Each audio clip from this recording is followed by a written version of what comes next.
નવસારીમાં દુધિયા તળાવથી ટેકનિકલ સ્કૂલની સુધીનો રસ્તો પહોળો કરવા અને ટ્રાફિક સમસ્યા હળવી કરવા માટે પાલિકા દ્વારા મેગા ડિમોલેશન ઝુંબેશ હાથ ધરવામાં આવી છે। આ ઉપરાંત જજીસ કોલોની નજીક સરકારી જમીન પરના ગેરકાયદેસર દબાણો પણ દૂર કરવામાં આવ્યા છે। નવસારીમાં દુધિયા તળાવથી ટેકનિકલ સ્કૂલ તરફ જતા માર્ગને પહોળો કરવા મહાનગરપાલિકાનું ડિમોલેશન હાથ ધર્યું છે। મેયર અશોકભાઈ ધોરાજીયા જાતે સ્થળ પર ઊભા રહી ડિમોલેશન કરાવ્યું છે। ટ્રાફિકની સમસ્યા નિવારણ માટે રસ્તો પહોળો કરવાની કામગીરી શરૂ કરાઈ છે। આજે નવસારી દુધિયા તળાવથી ટેકનિકલ સ્કૂલ તરફ જતા જે ટર્નિંગ છે એ ટર્નિંગમાં દબાણ હોવાને લીધે રોડ સાંકડો હતો।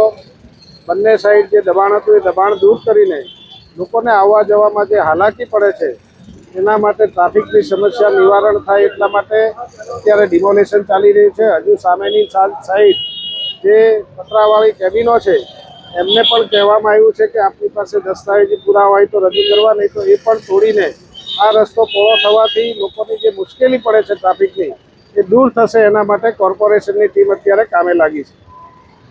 માર્ગ પર આવેલી પતરાની કેબિનોના સંચાલકોને એક અઠવાડિયામાં યોગ્ય પુરાવા રજૂ કરવા સૂચના અપાઈ છે। પુરાવા રજૂ નહીં કરાય તો તમામ કેબિનો દૂર કરવાની મહાનગરપાલિકાની સૂચના છે। Bureau report, Hind TV news, Surat.